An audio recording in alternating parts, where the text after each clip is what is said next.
તો વિદ્યાર્થી મિત્રો, સ્વાગત છે તમારું આપણી પોતાની એટલે કે તમારી પોતાની યુટ્યુબ ચેનલ પર એસએસ ગુજરાત એજ્યુકેશન પર।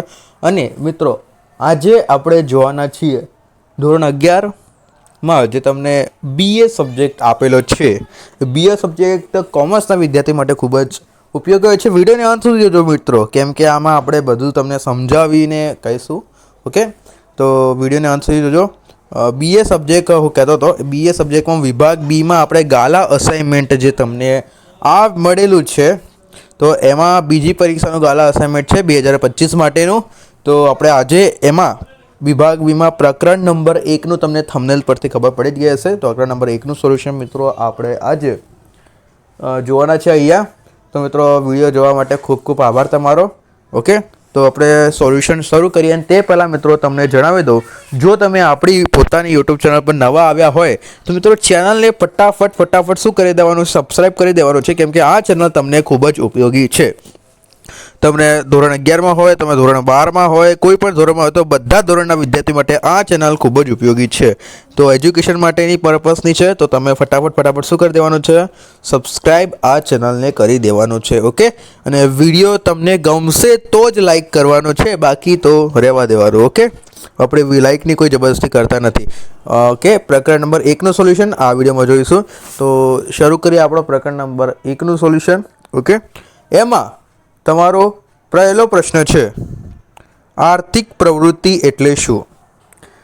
ભાઈ, આપણે તો કેટલાક ઉદાહરણો પણ છે મારી જોડે તમને જણાવવા માટે, કેમ કે આ પ્રથમ પરીક્ષાનું છે એટલે આપણને તો ખબર જ છે આર્થિક પ્રવૃત્તિ, બિન આર્થિક પ્રવૃત્તિ, બધી પ્રવૃત્તિઓ। ઓકે, તો આ પ્રથમ પરીક્ષાનું આર્થિક પ્રવૃત્તિ એટલે શું? નાણાકીય વળતર કે આર્થિક લાભ મેળવવાના હેતુથી થતી પ્રવૃત્તિને આર્થિક પ્રવૃત્તિ કહે છે। શું કીધું છે? નાણાકીય વળતર કે આર્થિક લાભ મેળવવાના હેતુથી થતી પ્રવૃત્તિને આર્થિક પ્રવૃત્તિ કહે છે। નાણાકીય વળતર કે આર્થિક લાભ મેળવવાના હેતુથી થતી પ્રવૃત્તિને આર્થિક પ્રવૃત્તિ કહે છે। આર્થિક પ્રવૃત્તિના કેટલાક ઉદાહરણો પણ છે મિત્રો, જેમ કે તમને જણાવી દઉં, આર્થિક પ્રવૃત્તિમાં ડૉક્ટર દર્દીઓની સેવા કરે ને વળતરમાં નાણાં મેળવે। ઓકે, તો એ શું છે? આર્થિક પ્રવૃત્તિ। આર્થિક પ્રવૃત્તિમાં નાણાંની આપ-લે થાય છે અને વિનિમય થાય છે। ઓકે, એ ધ્યાન રાખજો। આ બધા શબ્દો લખો તો ઇકોનોમિક્સના ટીચર પાસે તમારી ઇમ્પ્રેશન પડે। અને હું છું એ તમને બધા વિષયો ભણાવું છું, આપણો કોઈ એક વિષય પર સ્થિરતા નથી, હું તમને બધા વિષયો ભણાવું છું। ઓકે, તો આર્થિક પ્રવૃત્તિ ખબર પડી ગઈ તમને? ખબર પડી ગઈ હોય તો આપણે જોઈએ બીજો પ્રશ્ન। આના પહેલાંના પણ મિત્રો વિડીયો બહુ બધા આપણી યુટ્યુબ ચેનલ પર અપલોડેડ છે, ફટાફટ એ બધા વિડીયો જોઈ લો અને ચેનલ મિત્રો શું કરી દો, સબસ્ક્રાઈબ કરી દો। રાઈટ, જોઈએ આપણો બીજા નંબરનો પ્રશ્ન શું કહેવા માંગે છે, માલના ઉત્પાદનના સ્થળેથી। શું કીધું છે? માલનું ઉત્પાદનના સ્થળેથી ઉપભોક્તા સુધી લઈ જવામાં આવે એટલે કયા દૃષ્ટિગુણનું સર્જન થયું ગણાય? માલના ઉત્પાદનના સ્થળેથી ઉપભોક્તા સુધી લઈ જવામાં આવે, માલના ઉત્પાદક જે માલ ઉત્પાદન થાય છે ત્યાંથી જ્યાં માલ જેને મોકલવાનું છે એટલે ઉપભોક્તા કહેવામાં આવશે, એને તો એ ઉપભોક્તા સુધી લઈ જવામાં આવે એટલે કયા ગુણનું સર્જન થયું ગણાય? કયા ગુણનું સર્જન થયું ગણાય મિત્રો? તો કે માલના ઉત્પાદનના સ્થળેથી ઉપભોક્તા સુધી જો લઈ જવામાં આવે એટલે તૃષ્ટિગુણનું સર્જન। કેમ કે આપણે જે સ્થળ છે એનાથી આપણે શું સંતુષ્ટ થયા છીએ, તે માટે એ સ્થળ તૃષ્ટિગુણનું સર્જન થયું મિત્રો ગણાશે। ઓકે, આપણો બીજા નંબરનો પ્રશ્ન પર આપણે સરસ રીતેથી ક્લિયર કરી દીધો છે મિત્રો। ઓકે, અને ના ખબર પડી હોય તો ફરીથી એકવાર કહી લો, કંઈ વાંધો નહીં તમારા માટે। માલના ઉત્પાદનના સ્થળેથી એટલે કે જ્યાં ઉત્પાદન થાય છે માલનું, જેમ કે અમદાવાદમાં કોઈ કંપનીનું ઉત્પાદન થયું અને એ માલ મોકલવાનો છે મુંબઈ, તો કે સરસ રીતે તે મોકલે તો માલનું શું તૃષ્ટિગુણનું સર્જન થયું એમ એ ગણવામાં આવે છે। ઓકે, ઉપભોક્તા સુધી લઈ જવામાં આવે એટલે તૃષ્ટિગુણનું શું થયું, સર્જન થયું ગણાય। તે માલના ઉત્પાદનના સ્થળેથી ઉપભોક્તા સુધી લઈ જવામાં આવે એટલે સ્થળ તૃષ્ટિગુણનું સર્જન થયું ગણાય। શું? સ્થળ તૃષ્ટિગુણનું સર્જન થયું ગણાવવામાં આવે છે। ત્યારબાદ આપણો ત્રીજા નંબરનો મિત્રો પ્રશ્ન જોઈશું। ઓકે, ત્રીજા નંબરનો પ્રશ્ન આ છે, વ્યવસાયી વ્યક્તિએ શું પ્રાપ્ત કરવું જોઈએ? જો વ્યવસાય કોઈ વ્યક્તિ કરે છે તો એને શું પ્રાપ્ત કરવું જોઈએ છે, તો એ તમને પ્રશ્ન પૂછેલું છે વિથ ઇકોનોમિક્સની ભાષામાં તમારે એનો શું લખવાનો રહેશે ઉત્તર. આ બધા પ્રશ્નો મિત્રો 2 માર્કના પ્રશ્નો હોય છે, વધારે કંઈ મોટા પ્રશ્નો નથી, એટલે તમે તો આમ ચૂટકી વડે યાદ રાખજો. પાસ થવા માટેનો બેસ્ટ જુગાડ છે એ બી. ઓકે, અને કોઈ સીડીનો એક દાખલો લઈ દો તો પાસ આમ જ થઈ જવાય છે મિત્રો, ખબર પડી? વ્યવસાયી વ્યક્તિએ શું કીધું છે આપણને? વ્યવસાયી વ્યક્તિએ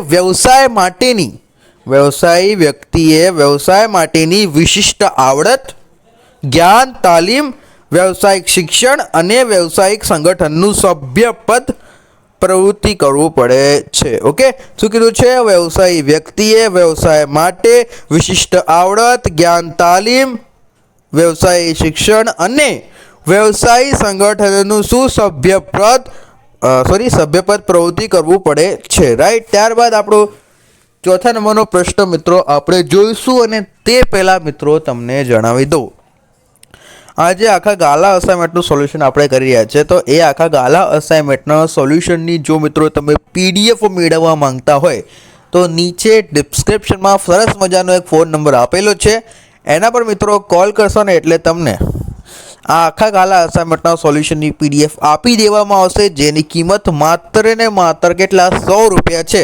100 રૂપિયા તમારે ઓનલાઈન પેમેન્ટ કરવાનું રહેશે. તો ફટાફટ એ નીચે ડિસ્ક્રિપ્શનમાં જે મોબાઈલ નંબર આપેલો છે એના પર કોલ કરીને એ ગાલા અસાઇનમેન્ટનું સોલ્યુશન મિત્રો મેળવી લો. ઓકે, તો જોઈએ આપણો આગળનું શું કહેવા માંગે છે.